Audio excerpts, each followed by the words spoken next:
How's it going, fathers, dads, buds, and lads? Actually, moms and lads. I'm Trent, and this is FC. Welcome back to my channel. Welcome back to a brand new episode. Let's get it started. 3, 2, 1.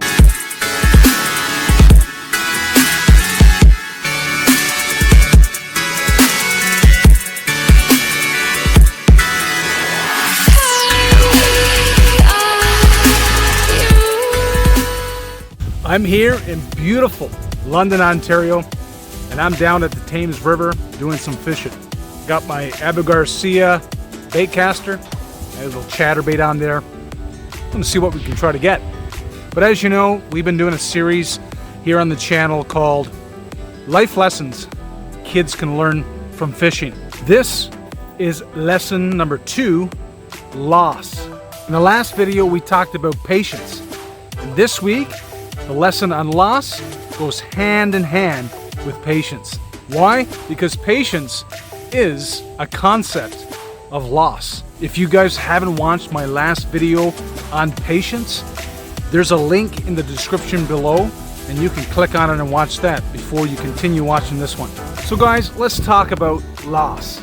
Loss is really experienced by any and every age demographic.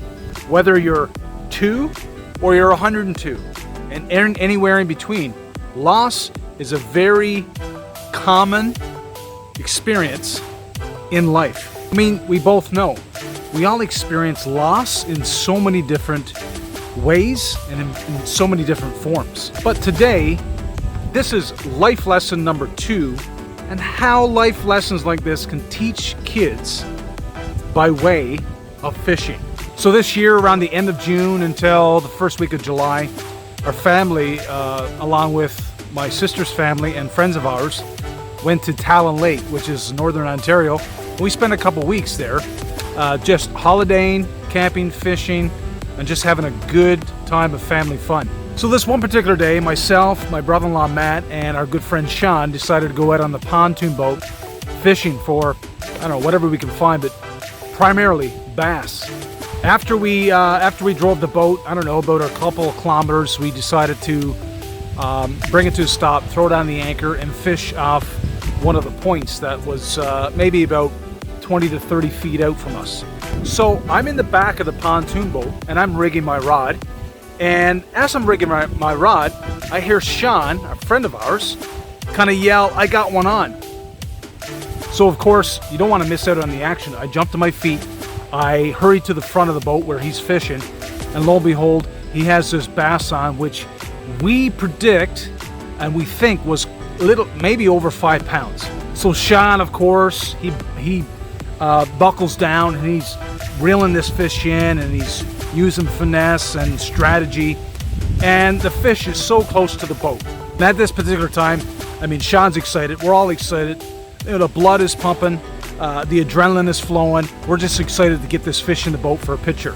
So as the fish comes to the side of the boat, my brother-in-law grabs the net and to reach down and to scoop this bass out of the water.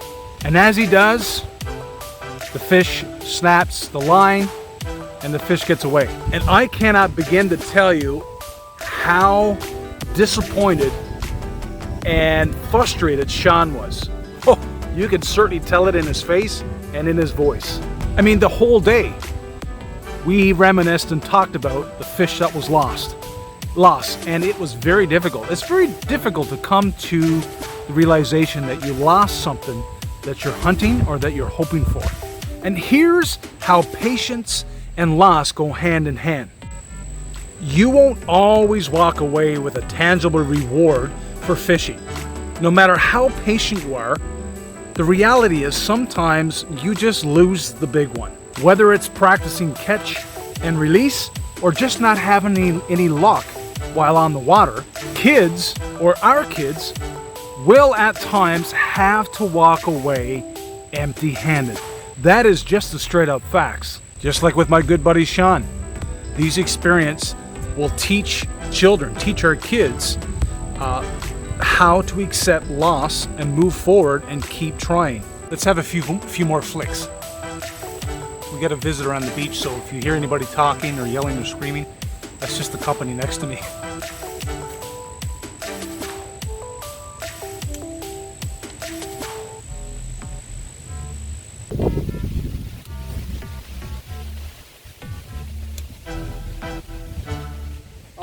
Oh, we have a blue herring down here. Nice. Beautiful bird. Nothing, guys. Nada. Zilch. Zero. Back to talking about our kids and loss. From losing a toy, from losing a pet, and heaven forbid, a friend or family member. These are all difficult forms of losing someone and something that we love. And to our kids, these losses are a part of life. But if losing a fish can introduce our kids to this whole aspect and experience of loss, maybe referencing that loss may help them understand the feeling of loss when they experience it on a much larger scale or more impactful level. But whatever the case may be, if fishing can teach this life lesson of loss to our kids, then like I always say, why not? Well guys, thanks again for joining me. This has been Fatherhood Confessions. My name is Trent. Like I always say, stay focused, stay safe, and I'll catch you on the flippity. See ya.